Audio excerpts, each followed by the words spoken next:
Assalamualaikum warahmatullahi wabarakatuh. Waalaikumsalam warahmatullahi wabarakatuh. Alhamdulillah. Alhamdulillahilladzi arsala rasulahu bil huda wa dinil haqq liyudhhirahu 'ala dini kullihi wa kafa billahi syahida.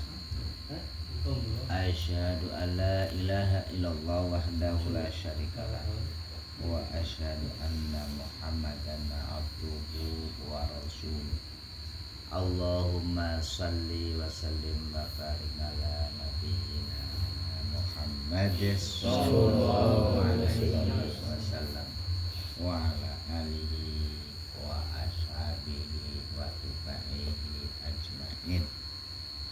Rabbi shrah li sadri wa yassir li amri wa hlul 'uqdatam min lisani yafqahu qawli. Qala Allah ta'ala fi kitabil karim, a'udzu billahi minasyaitonir rajim. Bismillahirrahmanirrahim. Kullu man 'alaiha fan wa qala aidan kullu syai'in halikun ila wajhah. Shadaqallahul azim. Wa qala Rasulullah sallallahu alaihi wasallam aksiru dzikraha timim zatil al maut al hadis. Dumateng sahibul bait tinggal kagungan dalem Bapak Ustadz Taiful dan Ustadzah Rohiyati yang kaula hormati ugi dumateng Bapak Rois beserta stafipun, para ikhwan muslimin muslimat ingkang wonten majelis niki ingkang kaula hormati lan mugi dipun mulyakaken dening Allah Subhanahu wa taala. Allahumma sepindah monggo kita sareng-sareng ngunjukaken syukur bikaulina hamdalah sareng monggo alhamdulillahirabbil alhamdulillah nikmat saking Gusti Allah niki kula panjenengan saged melalui penguasaan wonten ing dalu menika tanpa suatu alangan. Alhamdulillah yang bilal diparingi nangis dalem biidznillah terang ora udan jane nang udan kusku jenua tapi alhamdulillah dan niki paringi terang ya mudah-mudahan niki kula panjenengan tergolong sing ya mensyukuri nikmat. Amin. Terasipun sholawat salam senantiasa tercurah terlimpah dumateng beliau Nabiullah kita Nabi Agung Muhammad sallallahu alaihi wasallam, dumateng para keluarga beliau, keturunan ahli warisipun lan ugi dumateng para sahabat umatipun kula panjenengan sami termasuk yang selalu nanti curahan rahmatipun yaitu napa syafaatipun. Amin ya rabbal alamin. Usini liwalakum bitaqwallah kula berwasiat datang kula pribadi dan dumateng panjenengan sami monggo kita sareng-sareng kajian dalu menika diniatkan tanamkan manah kula panjenengan untuk meningkatkan iman dan takwa yang sebentuk apa, sebesar atau sekecil apa sing dipun raih, sing dipun dapat, tapi tujuannya untuk iman takwa. Jadi ilmu itu membantu ya iman dan takwa. Mulai tanamkan pertama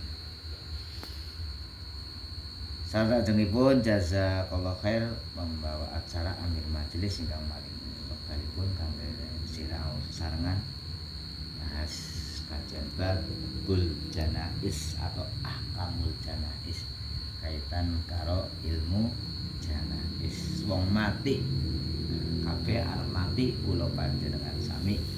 Dan iki mati itu wau teng mukadimah salah satunya adalah hal yang perlu kita ingat ya. Kita kon selalu ingat mati karena nasihat ingat mati suatu nasihat yang baik. Angger wong ora ingat mati uripe sekarepe dhewe.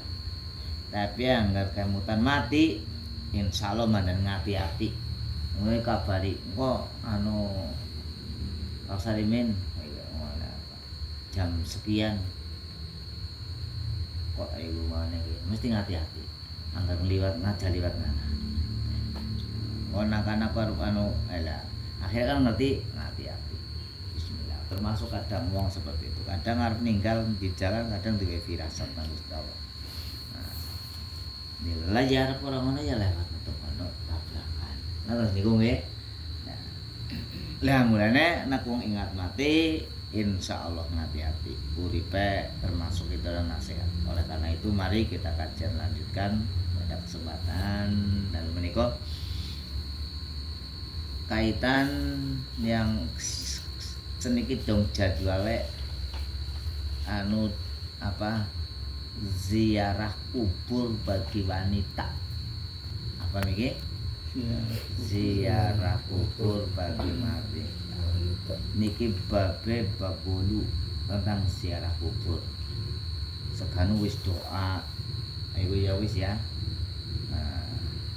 Mengucapkan salam kepada ahli kubur.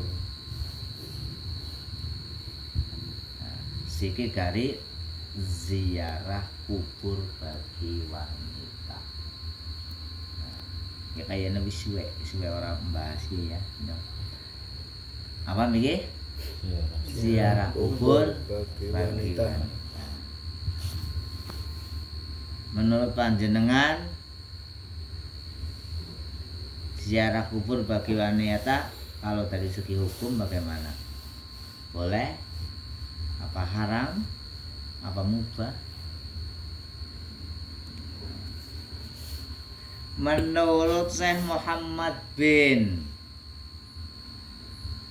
Saleh Al-Utsmaini mengatakan dalam masalah ini, yaitu masalah ziarah kubur bagi wanita, niki wonten 5 pendapat ulama mengenai babagan ziarah kubur. Sing pertama itu disunahkan. Ana sing menganggap itu apa? Sunnah. Ayo sing pertama. Sing kedua nopo makruh. Ada yang disunahkan bagi wanita, sebagian lagi laki-laki juga sunnah. Tapi yang kedua ada yang menganggap ziarah kubur bagi wanita atau perempuan atau muslim kue makruh. Ana sing yang ketiga mubah. Mubah berarti apa mubah? Lah ya, hal-hal sing sia-sia orang anak-anak guna seolah-olah harus dilakoni yang ono orang yang. Kemudian haram. Haram berarti yang haram adalah hal yang harus ditinggalkan. Sing kelima termasuk dalam golongan atau hukum dosa besar. Nah, kula panjenengan lah niki tentunya mesti punya alasan masing-masing. Ya. Jadi kita ketika mengkaji ini mesti tentunya punya alasan. Sing haram alasannya ini, dasarnya ini. Nah, boleh panjenengan sesuka panjenengan, sing penting berdasar. Itu maksudnya ya. Kadang memvonis itu haram, itu halal, itu haram, itu mubah, itu sunnah, tapi ketika suruh ngentretaken alasannya apa ora bisa. Ane jane adinu nasiha adinu yusron. Jenengan arep melu sing dalem mubah apa haram, sing penting alasannya jelas sesuai anak patokan. Sebab nek kembali ke hadis, kadang hadis satu dengan hadis yang lain kadang berbeda, berlawanan kan ibu. Tapi kalau Quran insya Allah antara yang satu dengan yang lain tidak. Tapi nek hadis kadang berlawanan. Kadang ngambil hadis. Oleh karena itu monggo kita jadi ketika menyikapi yang berbeda kita langsung ditelaah dulu. Termasuk nikah ana sing mengharamkan, ana sing sunnah, ana sing mubah, ana sing haram, ana sing termasuk dosa besar. Wong anu dipotong tok sih ziarah kubur dosa besar. Nah, kan orang ngerti alasannya. Lah oleh karena itu kula panjenengan biar ngertos niki sesuai alasan. Iku nggih. Syekh Abdul Aziz bin Abdillah niki nggih bin Baz rahimahullah dari Syekh Muhammad bin Shalih Al-Utsmani rahimahullah berpendapat bahwa wanita diharamkan menziarahi kubur. Jangan diambil mentah-mentah di situ ya. Ini sing menganggap bahwa ini ziarah kubur itu apa miki? Haram.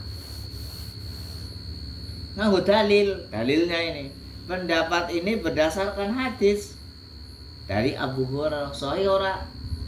Abu Hurairah. Iya. La'ana Rasulullah sallallahu alaihi wasallam zuwaratil kubur. Nah, Rasulullah sallallahu alaihi wasallam melaknati perempuan-perempuan yang sering berziarah kubur. Nah, jelas ya hadisnya ya. Nah, sing kedua dasarnya la'ana Rasulullah sallallahu alaihi wasallam zuwaratil kubur. Rasulullah sallallahu alaihi wasallam melaknat perempuan-perempuan yang sering berziarah kubur. Ya.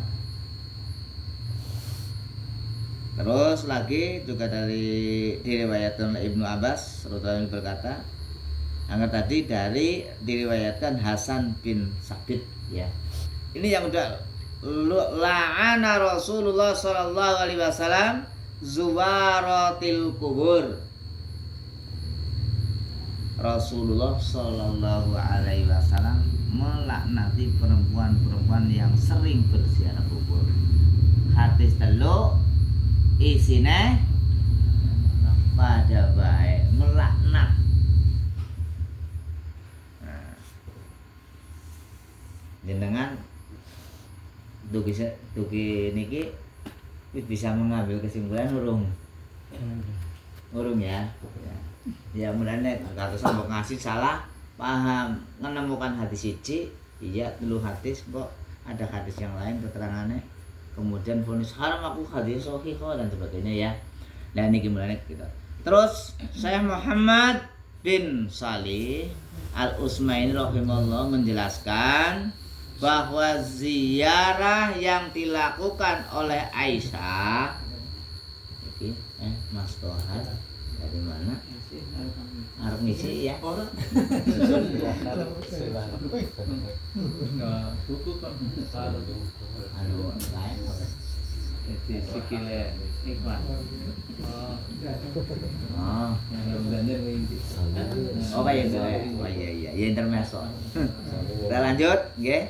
Apa miki? Melaknat.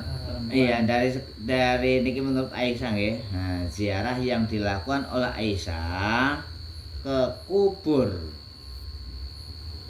saudaranya merupakan ijtihad pribadinya sendiri. Sabda Rasulullah SAW tidak bisa dipertentangkan dengan ucapan siapapun. Berarti kami pada bayar ngasih masa yang yang atas. Adapun perihal sabda Nabi sallallahu alaihi wasallam kepada Aisyah radhiyallahu anhu, ucapkanlah assalamu alaikum daron kaumim mu'minin. Dan ada yang lain dianjurkan. Adapun perihal tadi ya, ketika ziarah kubur, ketika berarti ke makam kon ngucapna kowe miki. Maka ini menunjukkan bahwa ketika seorang wanita melintasi kubur tanpa sengaja, maka ia boleh mengucapkan salam kepada ahli kubur dan mendoakannya, sebab antara keluar dari rumahnya dengan tujuan berziarah kubur dengan melintas kubur tanpa sengaja terdapat perbedaan yang jelas. Ini masih ya. Menurut selanjutnya, Syekh Abdul Aziz bin Abdillah bin Baz rahimahullah berkata, yang sahih adalah ziarah kubur bagi kaum wanita tidak boleh. Bahkan lebih lanjut beliau rahimahullah berkata, maka yang benar adalah bahwa ziarah kubur yang dikerjakan oleh kaum wanita hukumnya adalah haram, bukan sekedar makruh.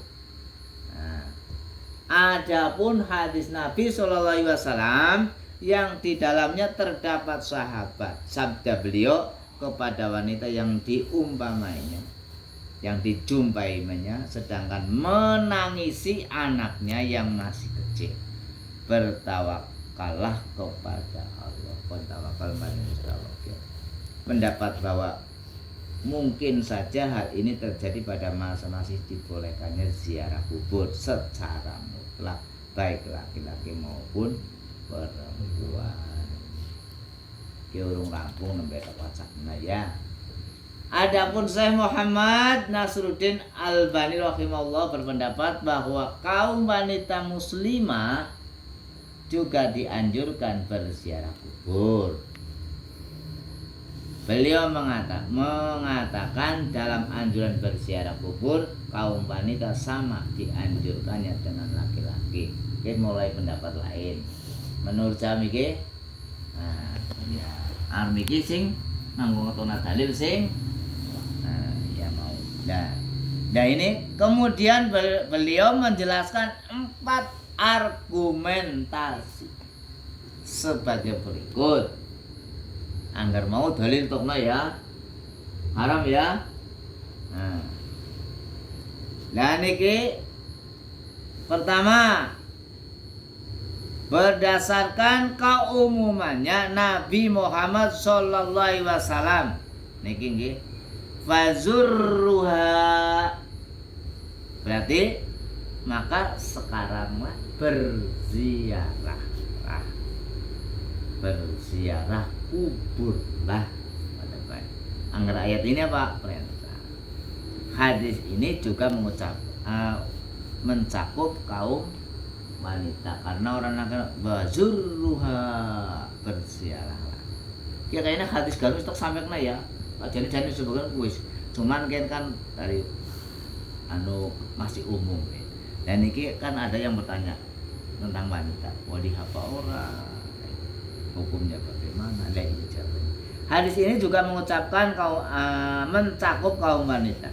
Kemudian dapat dikatakan bahwasanya Nabi sallallahu alaihi wasallam melarang berziarah kubur pertama kali.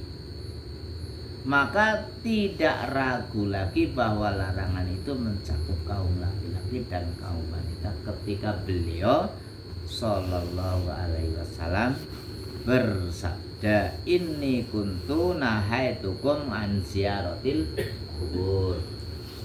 Sesungguhnya dahulu aku pernah melarang kalian serta ziarah kubur. Kalian berziarah kubur. Yang dimaksud dalam hadis ini adalah kaum laki-laki dan kaum wanita. Karena memang pada awalnya seperti itu.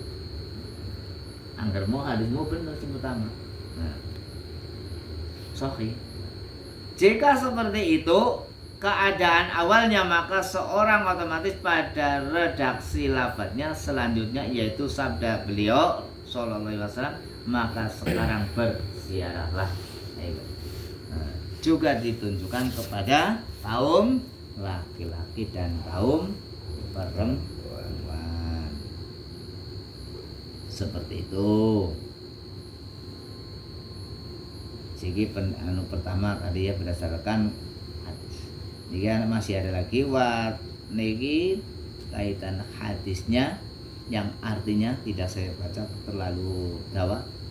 Aku pun pernah melarang kalian memakan daging kurban melebihi 3 hari, maka sekarang simpanlah sesuka kalian. Aku juga pernah melarang kalian minum nabiz. Nabiz apa nabiz? Ada yang tahu?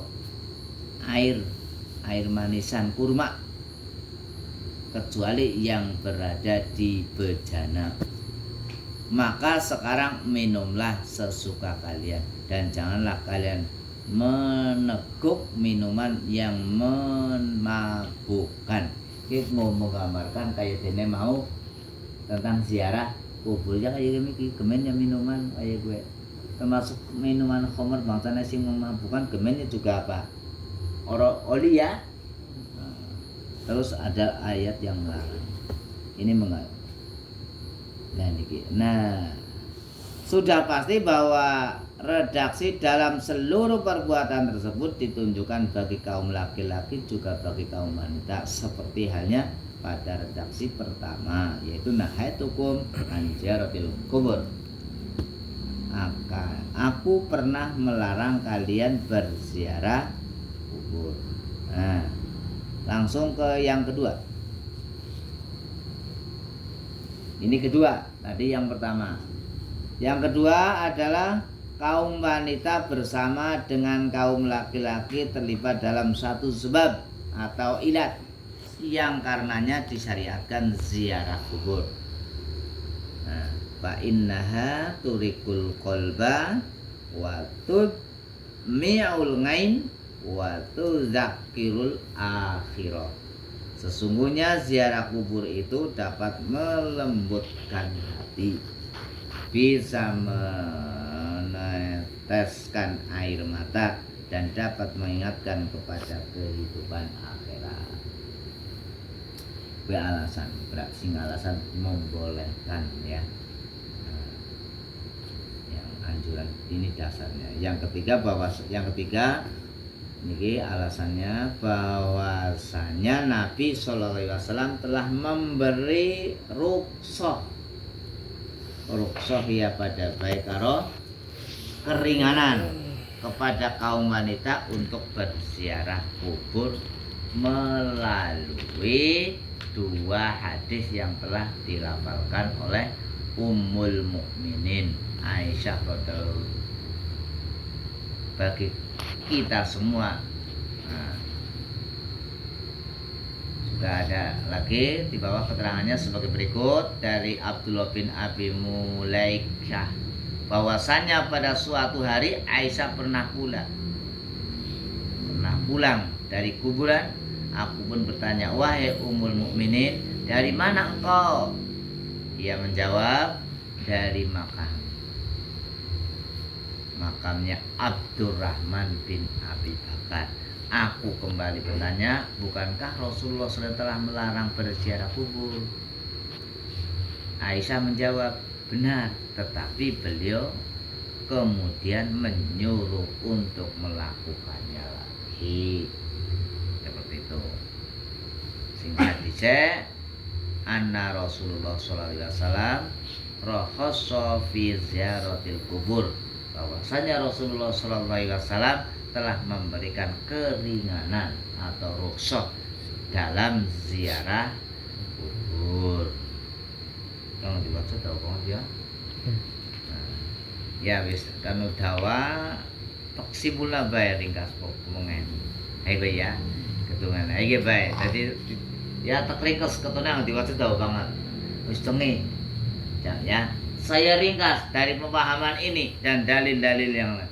Ini berkaitan ziarah kubur yang tadi diterangkan ada menurut pendapat para ulama itu ada yang haram, ada yang sunnah atau di awal pertama sunnah, mubah,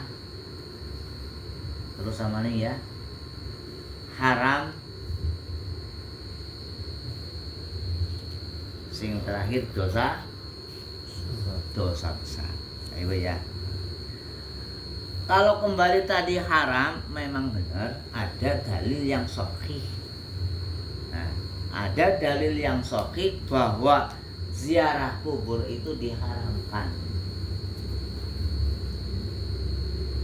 Ini anggaran keterangan yang di belakang yang tidak saya bacakan seperti itu ya.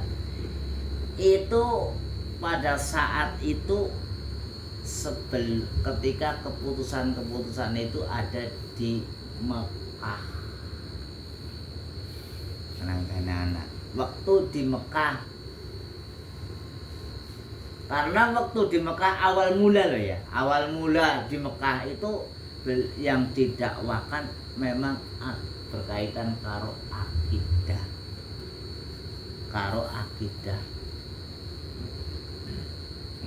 Dengan akidah nih nakene niki nggih hukum pada fase Mekah lebih banyak berkenaan dengan masalah tauhid dan akidah. Oleh karena itu larangan ziarah kubur masuk ke dalam fase Mekah. Berarti sebelum ada hijrah apa ya? Nah, ini termasuk sebelum ada ayat yang perintah untuk berziarah. Karena kekhawatiran sebenarnya pada saat itu kekhawatiran bahwa ziarah kubur mbok rusak akidah, mbok dadi syirik. Pas Mekah itu sebelum berarti hijrah ya, sebelum hijrah. Iya. Terus yang dikhawatirkan itu. Dan memang pada saat itu belum turun ayat dan hadis yang selanjutnya. Nah itu sebabnya. Mulanya ketika ditulisan ini kok dasarnya haram, ya boleh, tapi dengan dasar hadis yang pertama. Fase Mekah pada misalnya nambah gilatian, gilatian nambah masuk Islam ya perlu memang cara gampangnya pembelajarannya perlu proses bertahap.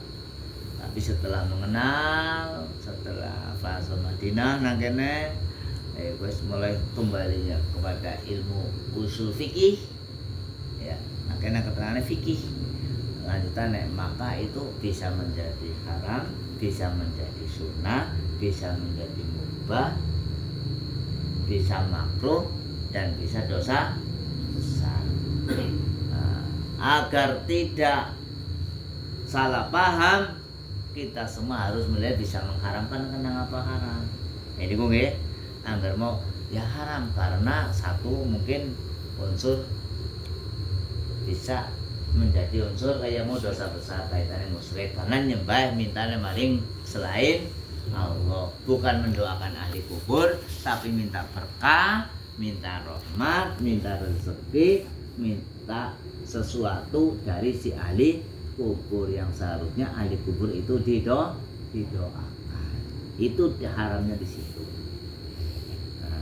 Yang menyebabkan bisa haram. Itu khawatirnya akidah mulanya pada saat itu asal mula diharamkan. Kemudian disunahkan. Kalau yang mengambil disunahkan, kenapa disunahkan? Karena setelah diperbolehkan di situ ada tambahan bahwa dengan disunahkannya itu dengan alasan dengan ziarah kubur kita akan ingat apa? Mati. Karena di situ juga ada unsur mendoakan ahli kubur kita. Mulanya juga disunahkan. Di situ ada doa, salah satunya salam. Salam itu sunnah, salam kubur. termasuk nakene mau kan nek anu pola nasib waktu haram boleh ya, tapi doa ahli kubur aja ketika dengan alasan tidak kebetulan, soalnya orang-orang muja-muja lewat kuburan itu begini ya, liwat, membaca kemudian sholat. Tapi ini tidak. Kalau yang berdasarkan sunnah itu harus dia diniati. Kalau mau ziarah kubur ya diniati nilai tangan benar-benar nakana Arab ya manfaat-manfaat yang ujung-ujungnya kita adalah sebagai peringatan kita bahwa kita akan kembali mengikuti nyusul seperti ahli kuburnya seperti itu. Itu bisa dikatakan sunnah. Kalau mubah ya berarti mungkin ziarah kubur lah orang manfaat yang menganggap orang manfaat anggapannya mubah wala muspro mungkin, atau mungkin karena jauh atau bisa jadi mubah atau duitnya batu utang kan bisa jadi mubah.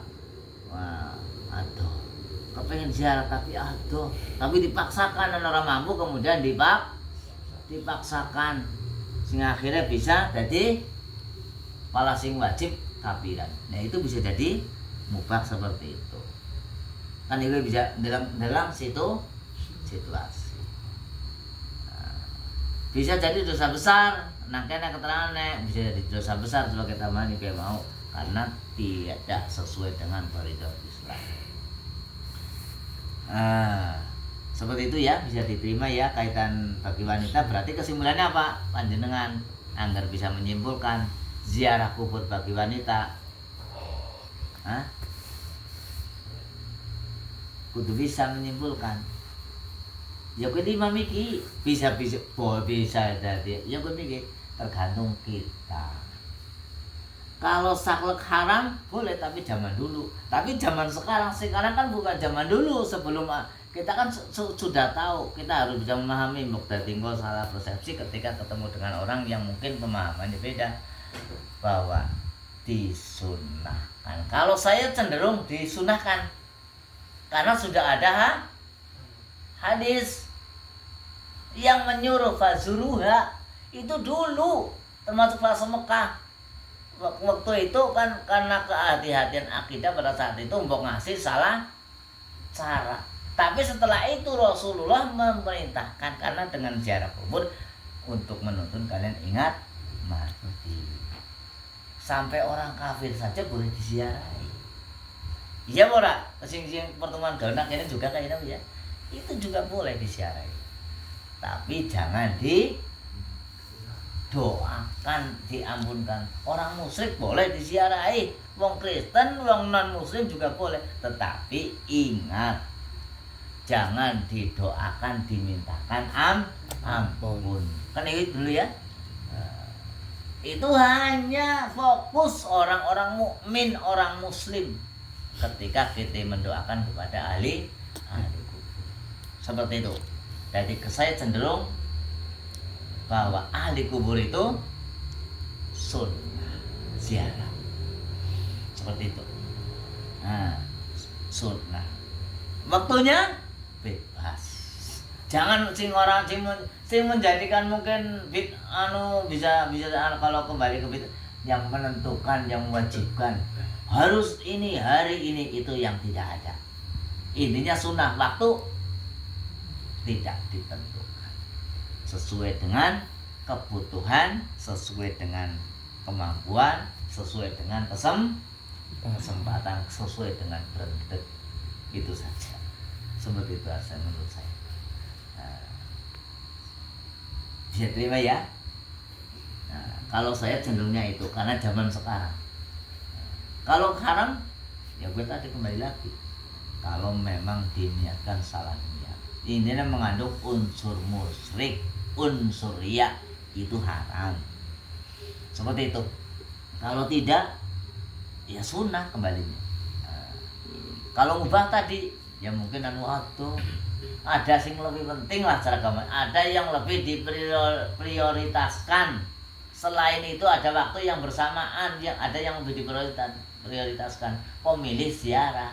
Itu yang mungkin jadi makruh. Ada sing lebih penting. Nah, tapi ketika itu tidak ada yang lebih diprioritaskan, sama ada waktu sendiri dan waktu longgar dan sebagainya, dan ada kemampuan dan tidak ada unsur muslim, itu bisa tidak mubah. Seperti itu yang bisa saya sampaikan, bisa diterima ya. Nah, tergantung posisi. Niki usul fikih memang kadang berubah-ubah, kayak zakat pun berubah-ubah. Jadi ketika sudah kembali ke fikih, jangan kita mengambil satu pendapat kemudian diambil kemudian untuk menjatuhkan dan mematikan orang lain dari pemahaman itu. Maka itu ujungnya apa? Ujungnya adalah perpecahan, ujung. Karena antara dasar satu dengan dasar yang lain, hadis yang satu dengan hadis yang lain berbeda. Ya demikian saja tadi muncul hadis yang satu, hadis sebelum masuk Mekah, yang satu setelah Madinah. Hadisnya seperti itu. Kan jadinya kalau kita bertentangan, berlawanan. Tapi ada titik temu. Itu kan masa dahulu sebelum Allah memerintah, sebelum Kanjeng Nabi menyuruh. Tapi setelah nyuruh berarti hadis itu mansukh. Ngerti mansukh? Terhapus. Nah, seperti itu. Kalau demikian yang bisa saya sampaikan. Sekali lagi mohon maaf yang dalam memberikan keterangan kurang jelas, kurang pas, ya mohon maaf. Saya kira itu. Akhiri, wassalamualaikum warahmatullahi wabarakatuh. Waalaikumsalam.